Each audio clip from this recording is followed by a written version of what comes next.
Welcome to Golden Audiobooks. Be sure to subscribe and let us know in the comments where you're watching from and what book you'd like to hear next. Your feedback means a lot for us. 4 years ago, Hazel Heald made her bow to the readers of Weird Tales with an eerie story called The Horror in the Museum, which established her at once among the most popular writers of weird fiction. She followed this with Winged Death, a story of the African Fly, and another tale of a weird monster from the dark backward and abysm of time. The story published here, The Horror in the Burying Ground, is as weird and compelling as anything this talented author has yet written. We recommend this fascinating story to you, for we know you will not be disappointed in it. Hazel Heald. The Horror in the Burying Ground.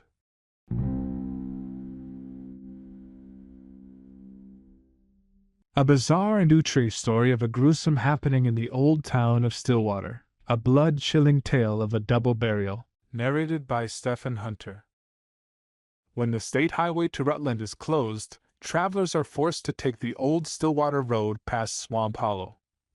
The scenery is superb in places, yet somehow the route has been unpopular for years. There is something depressing about it, especially near Stillwater itself. Motorists feel subtly uncomfortable about the tightly shuttered farmhouse on the knoll just north of the village, and about the white-bearded half-wit who haunts the old burying ground on the south, apparently talking to the occupants of some of the graves. Not much is left of Stillwater now. The soil is played out, and most of the people have drifted to the towns across the distant river or to the city beyond the distant hills. The steeple of the old white church has fallen down, and half of the 20-odd straggling houses are empty and in various stages of decay. Normal life is found only around Peck's General Store and filling station, and it is here that the curious stop now and then to ask about the shuttered house and the idiot who mutters to the dead. Most of the questioners come away with a touch of distaste and disquiet. They find the shabby loungers oddly unpleasant and full of unnamed hints in speaking of the long-past events brought up. There is a menacing, portentous quality in the tones which they use to describe very ordinary events, a seemingly unjustified tendency to assume a furtive, suggestive, confidential air, and to fall into awesome whispers at certain points, which insidiously disturbs the listener. Old Yankees often talk like that, but in this case, the melancholy aspect of the half-moldering village and the dismal nature of the story unfolded give these gloomy, secretive mannerisms an added significance. One feels profoundly the quintessential horror that lurks behind the isolated Puritan and his strange repressions, feels it, and longs to escape precipitately into clearer air. The loungers whisper impressively that the shuttered house is that of old Miss Sprague, Sophie Sprague, whose brother Tom was buried on the 17th of June back in '85. Sophie was never the same after that funeral. That and the other thing which happened the same day, and in the end she took to staying in all the time. Won't even be seen now, but leaves notes under the back door mat and has her things brought from the store by Ned Peck's boy. Afraid of something, the old Swamp Hollow burying ground most of all. Never could be dragged near there since her brother and the other one were laid away. Not much wonder though, seeing the way crazy Johnny Dow rants. He hangs around the burying ground all day and sometimes at night, and claims he talks with Tom and the other. Then he marches by Sophie's house and shouts things at her. That's why she began to keep the shutters closed. He says things are coming from somewhere to get her sometime. Ought to be stopped, but one can't be too hard on poor Johnny. Besides, Steve Barber always had his opinions. Johnny does his talking to two of the graves. One of them is Tom Sprague's. The other at the opposite end of the graveyard is that of Henry Thorndyke, who was buried on the same day. Henry was the village undertaker, the only one in miles, and never liked around Stillwater. A city fellow from Rutland, been to college and full of book learning, read queer things nobody else ever heard of, and mixed chemicals for no good purpose. Always trying to invent something new, some new-fangled embalming fluid or some foolish kind of medicine. Some folks said he had tried to be a doctor but failed in his studies and took to the next best profession. Of course, there wasn't much undertaking to do in a place like Stillwater, but Henry farmed on the side. Mean, morbid disposition, and a secret drinker if you could judge by the empty bottles in his rubbish heap. No wonder Tom Sprague hated him and blackballed him from the Masonic Lodge and warned him off when he tried to make up to Sophie. The way he experimented on animals was against nature and scripture. Who could forget the state that Collie Dog was found in, or what happened to old Mrs. Akeley's cat? Then there was the matter of Deacon Levitt's calf, when Tom had led a band of the village boys to demand an accounting. The curious thing was that the calf came alive after all in the end, though Tom had found it as stiff as a poker. Some said the joke was on Tom, but Thorndyke probably thought otherwise, since he had gone down under his enemy's fist before the mistake was discovered. Tom, of course, was half drunk at the time. He was a vicious brute at best, and kept his poor sister half cowed with threats. That's probably why she is such a fear-racked creature still. There were only the two of them, and Tom would never let her leave because that meant splitting the property. Most of the fellows were too afraid of him to shine up to Sophie. He stood 6'1" in his stockings, but Henry Thorndyke was a sly cuss who had ways of doing things behind folks' backs. He wasn't much to look at, but Sophie never discouraged him any. Mean and ugly as he was, she'd have been glad if anybody could have freed her from her brother. She may not have stopped to wonder how she could get clear of him after he got her clear of Tom. Well, that was the way things stood in June of 1886. Up to this point, the whisperers of the loungers at Peck's store are not so unbearably portentous, but as they continue, the element of secretiveness and malign tension grows. Tom Sprague, it appears, used to go to Rutland on periodic sprees, his absences being Henry Thorndyke's great opportunities. He was always in bad shape when he got back, and old Dr. Pratt, deaf and half-blind though he was, used to warn him about his heart and about the danger of delirium tremens. Folks could always tell by the shouting and cursing when he was home again. It was on the 9th of June, on a Wednesday, the day after young Joshua Goodenough finished building his new-fangled silo, that Tom started out on his last and longest spree. He came back the next Tuesday morning, and folks at the store saw him lashing his bay stallion the way he did when whiskey had a hold of him. Then there came shouts and shrieks and oaths from the Sprague house, and first thing anybody knew, Sophie was running over to old Dr. Pratt's at top speed.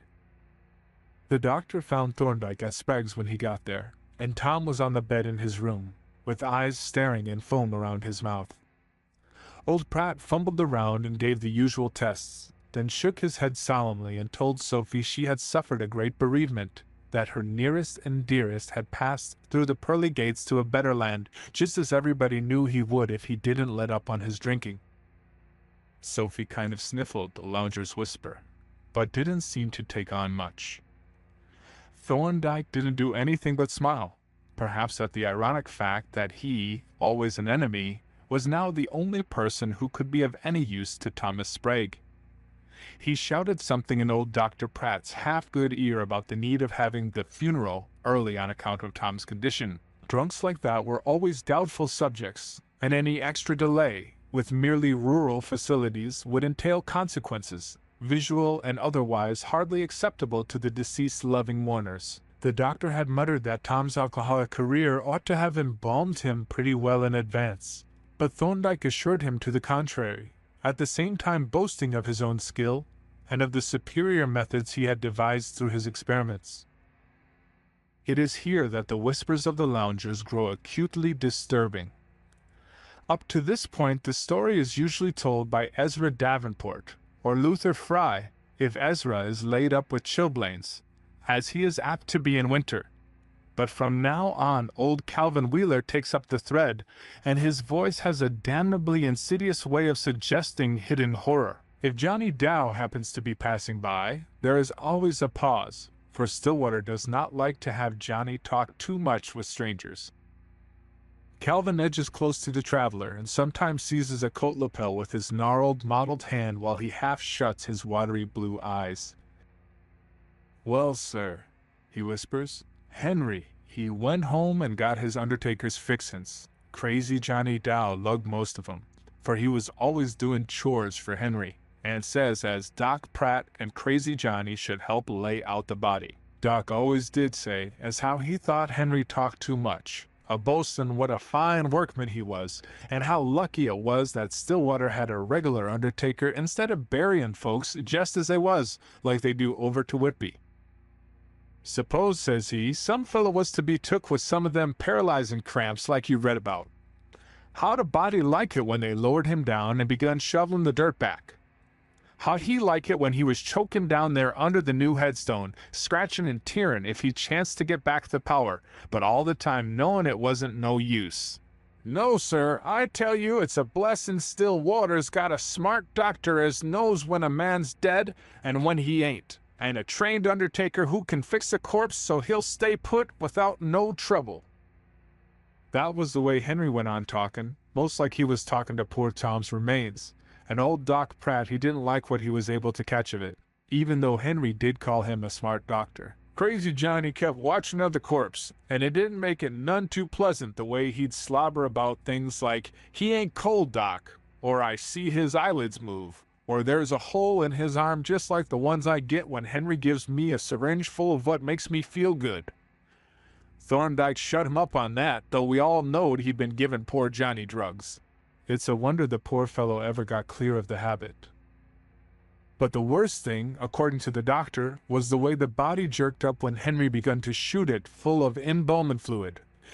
He'd been boasting about what a fine new formula he'd got practicing on cats and dogs, when all of a sudden Tom's corpse began to double up like it was alive and fixin' to wrestle. Land of Goshen. But Doc says he was scared stiff, though he knowed the way corpses act when the muscles begin to stiffen. Well, sir, the long and short of it is that the corpse sat up and grabbed a holt of Thorndyke's syringe so that it got stuck in Henry hisself, and give him as neat a dose of his own embalming fluid as you'd wish to see. That got Henry pretty scared, though he yanked the point out and managed to get the body down again and shot full of the fluid. He kept measuring more of the stuff out as though he wanted to be sure there was enough, and kept reassuring himself as not much had got into him. But Crazy Johnny begun singing out. That's what you give Light Hopkins' dog when it got all dead and stiff and then waked up again. Now you're a-goin' to get dead and stiff like Tom Sprague be. Remember, it don't set to work till after a long spell if you don't get much. Sophie, she was downstairs with some of the neighbors. My wife Matilde, she that's dead and gone this 30 year, was one of them. They were all trying to find out whether Thorndyke was over when Tom came home, and whether finding him there was what set poor Tom off.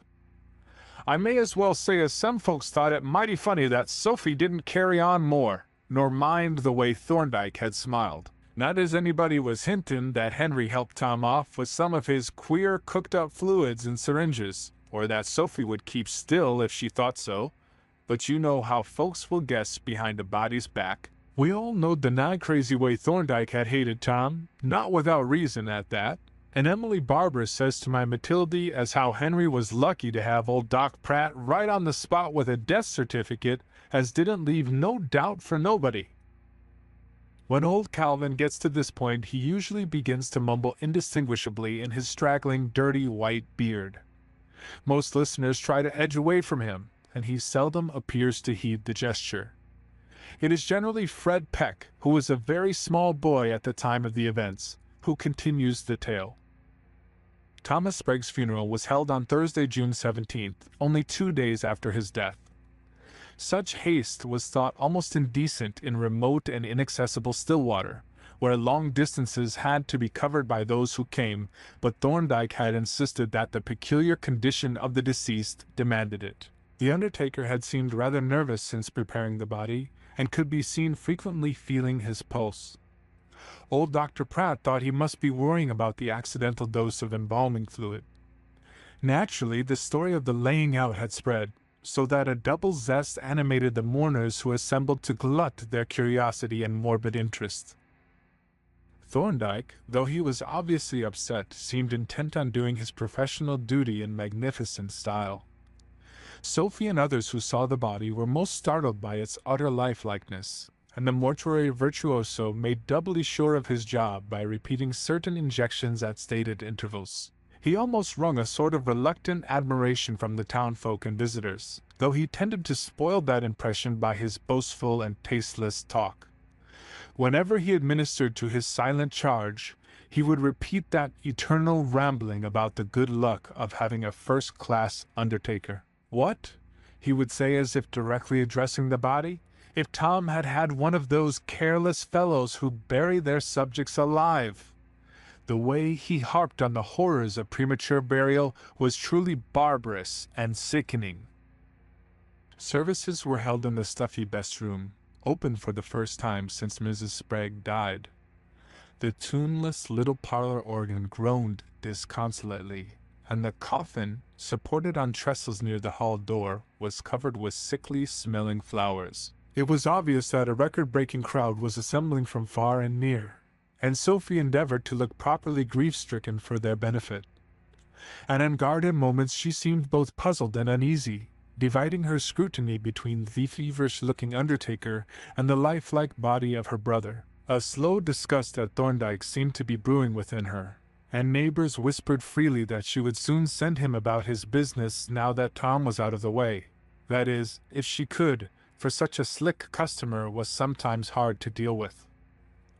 But with her money and remaining looks she might be able to get another fellow, and he'd probably take care of Henry well enough. As the organ wheezed into beautiful olives somewhere, the Methodist church choir added their lugubrious voices to the gruesome cacophony, and everyone looked piously at Deacon Levitt. Everyone, that is, except crazy Johnny Dow, who kept his eyes glued to the still form beneath the glass of the coffin. He was muttering softly to himself. Stephen Barber, from the next farm, was the only one who noticed Johnny. He shivered as he saw that the idiot was talking directly to the corpse, and even making foolish signs with his fingers as if to taunt the sleeper beneath the plate glass. Tom, he reflected, had kicked poor Johnny around on more than one occasion, though probably not without provocation. Something about this whole event was getting on Stephen's nerves. There was a suppressed tension and brooding abnormality in the air for which he could not account. Johnny ought not to have been allowed in the house, and it was curious what an effort Thorndyke seemed to be making to look at the body. Every now and then the undertaker would feel his pulse with an odd air. The Reverend Silas Atwood droned on in a plaintive monotone about the deceased, about the striking of death's sword in the midst of this little family, breaking the earthly tie between this loving brother and sister. Several of the neighbors looked furtively at one another from beneath lowered eyelids, while Sophie actually began to sob nervously. Thorndyke moved to her side and tried to reassure her, but she seemed to shrink curiously away from him. His motions were distinctly uneasy, and he seemed to feel acutely the abnormal tension permeating the air. Finally, conscious of his duty as master of ceremonies, he stepped forward and announced in a sepulchral voice that the body might be viewed for the last time. Slowly the friends and neighbors filed past the bier, from which Thorndyke roughly dragged crazy Johnny away. Tom seemed to be resting peacefully. That devil had been handsome in his day. A few genuine sobs, and many feigned ones, were heard, though most of the crowd were content to stare curiously and whisper afterward. Steve Barber lingered long and attentively over the still face, and moved away shaking his head. His wife Emily, following after him, whispered that Henry Thorndyke had better not boast so much about his work, for Tom's eyes had come open. They had been shut when the services began, for she had been up and looked. But they certainly looked natural, not the way one would expect after 2 days. When Fred Peck gets this far, he usually pauses as if he did not like to continue.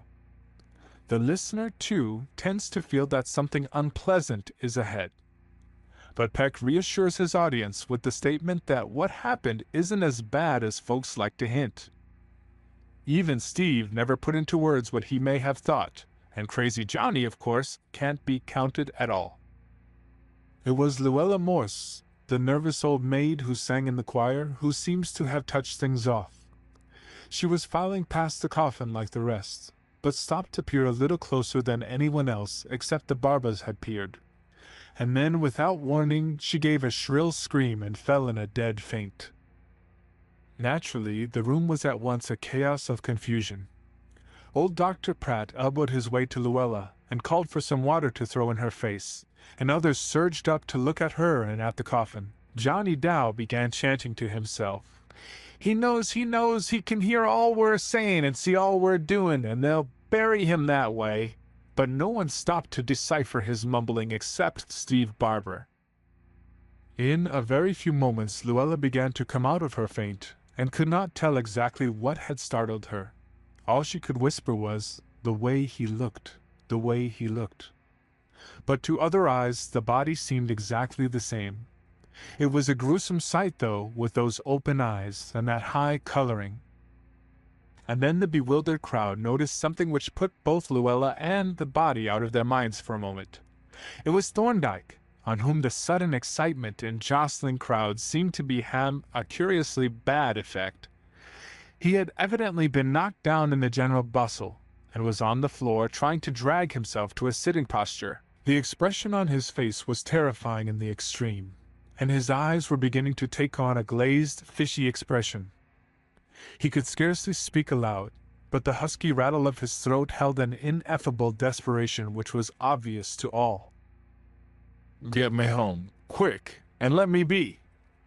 That fluid I got in my arm by mistake. Heart action. This damned excitement, too much. Wait. Don't think I'm dead if I seem to. Only the fluid. Just get me home and wait. I'll come to later, don't know how long. All the time I'll be conscious and know what's going on. Don't be deceived." As his words trailed off into nothingness, old Dr. Pratt reached him and felt his pulse, watching a long time and finally shaking his head. "No use doing anything. He's gone. Heart no good, and that fluid he got in his arm must have been bad stuff. I don't know what it is." A kind of numbness seemed to fall on all the company. New death in the chamber of death. Only Steve Barber thought to bring up Thorndyke's last choking words. Was he surely dead when he himself had said he might falsely seem so? Wouldn't it be better to wait a while and see what would happen?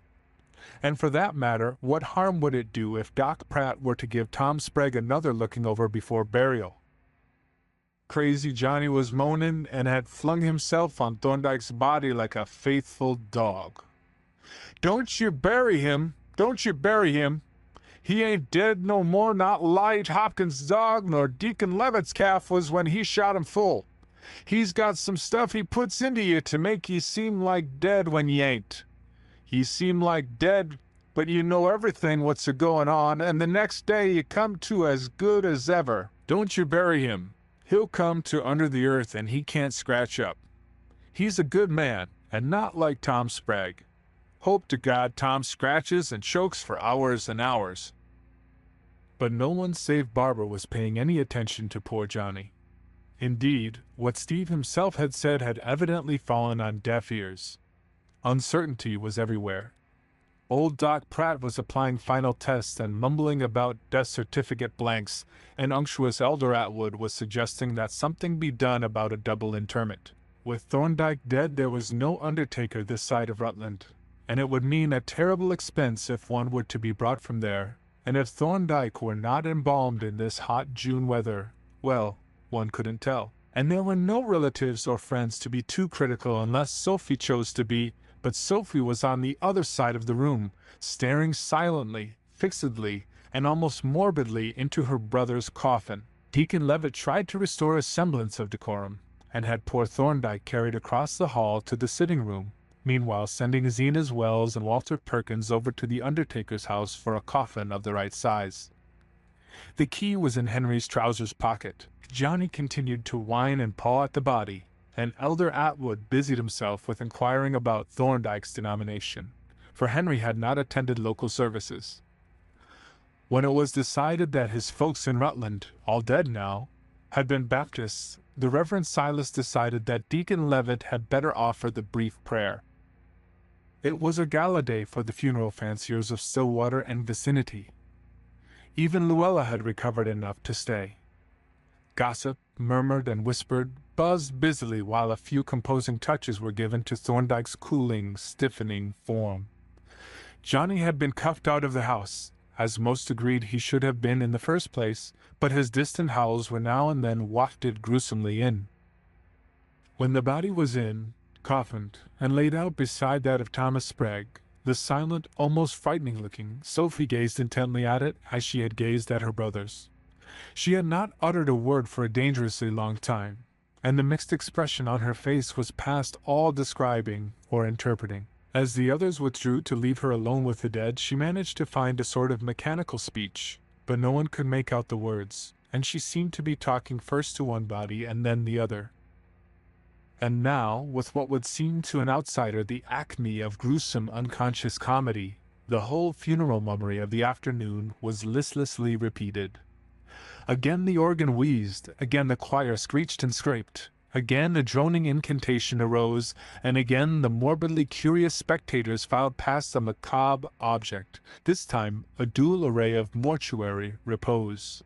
Some of the more sensitive people shivered at the whole proceeding, and again Stephen Barber felt an underlying note of eldritch horror and demoniac abnormality. God, how lifelike both of those corpses were, and how in earnest poor Thorndyke had been about not wanting to be judged dead, and how he had hated Tom Sprague, but what could one do in the face of common sense? A dead man was a dead man, and there was old Doc Pratt with his years of experience. If nobody else bothered, why should one bother oneself? Whatever Tom had got, he had probably deserved, and if Henry had done anything to him, the score was even now. Well, Sophie was free at last. As the peering procession moved at last toward the hall and the outer door, Sophie was alone with the dead once more. Elder Atwood was out in the road talking to the hearse driver from Lee's livery stable, and Deacon Levitt was arranging for a double quota of pallbearers. Luckily the hearse would hold 2 coffins. No hurry. Ed Plummer and Ethan Stone were going ahead with shovels to dig the second grave. There would be 3 livery hacks and any number of private rigs in the cavalcade. No use trying to keep the crowd away from the graves. Then came that frantic scream from the parlor where Sophie and the bodies were. Its suddenness almost paralyzed the crowd and brought back the same sensation which had surged up when Luella had screamed and fainted.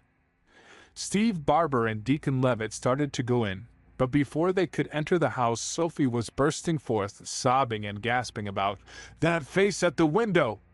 That face at the window!" At the same time, a wild-eyed figure rounded the corner of the house, removing all mystery from Sophie's dramatic cry. It was very obviously the face's owner, poor crazy Johnny, who began to leap up and down, pointing at Sophie and shrieking, "She knows! She knows! I seen it in her face when she looked at him and talked to him. She knows, and she's a-lettin' him go down in the earth to scratch and claw for air. But they'll talk to her so she can hear him. They'll talk to her and appear to her, and someday they'll come back and get her." Zenas Wells dragged the shrieking half-wit to a woodshed behind the house, and bolted him in as best he could. His screams and poundings could be heard at a distance, but nobody paid him any further attention. The procession was made up, and with Sophie in the first hack it slowly covered the short distance past the village to the swamp hollow burying ground. Elder Atwood made appropriate remarks as Thomas Sprague was laid to rest, and by the time he was through, Ed and Ethan had finished Thorndyke's grave on the other side of the cemetery, to which the crowd presently shifted. Deacon Levitt then spoke ornamentally, and the lowering process was repeated.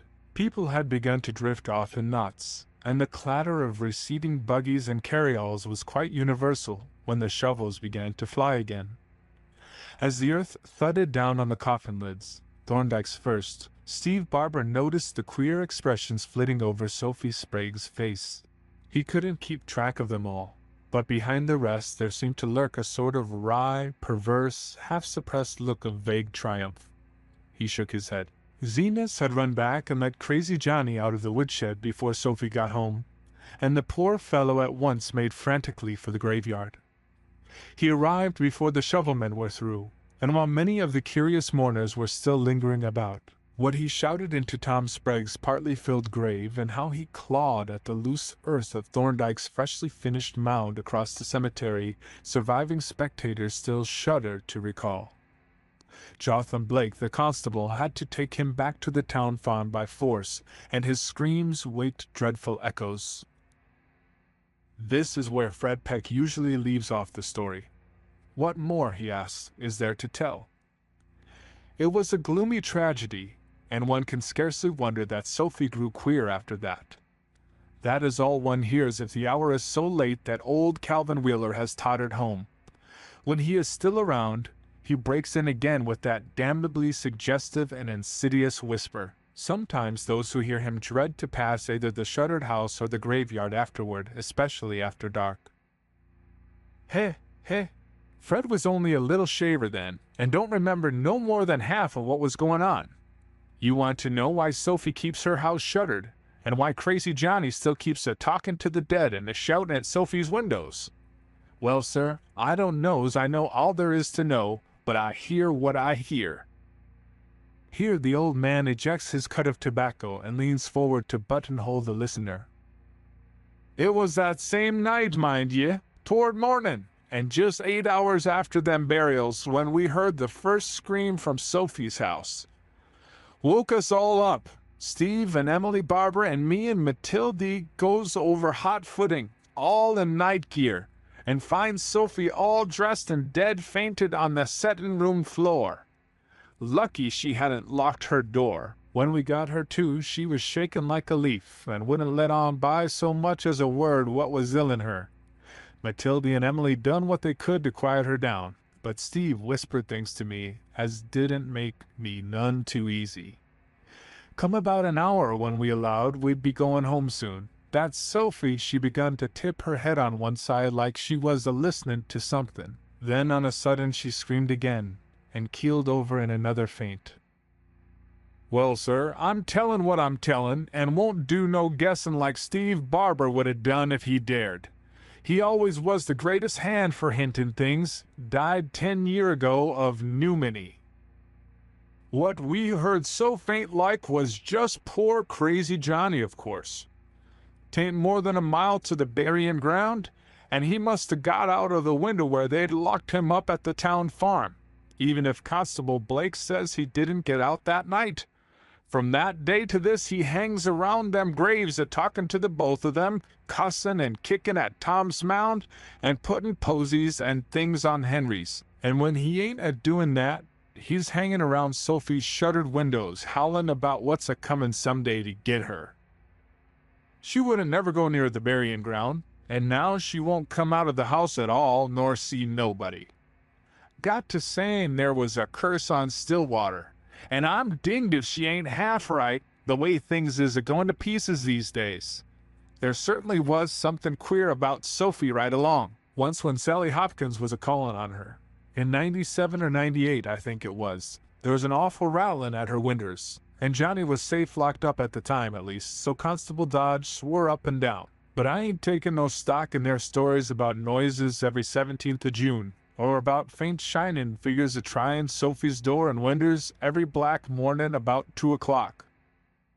You see, it was about 2 o'clock in the mornin' that Sophie heard the sounds and keeled over twice that first night after the buryin'. Steve and me and Matilde and Emily heard the second lot, faint as it was, just like I told you.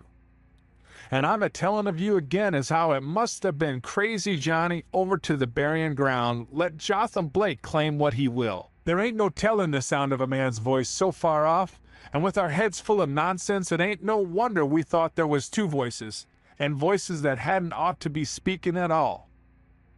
Steve, he claimed to have heard more than I did. I verily believe he took some stock in ghosts.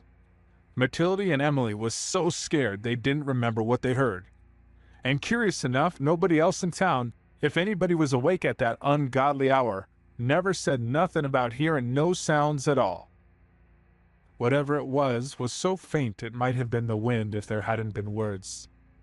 I made out a few, but don't want to say as I back up all Steve claimed to have caught. She-devil. All the time.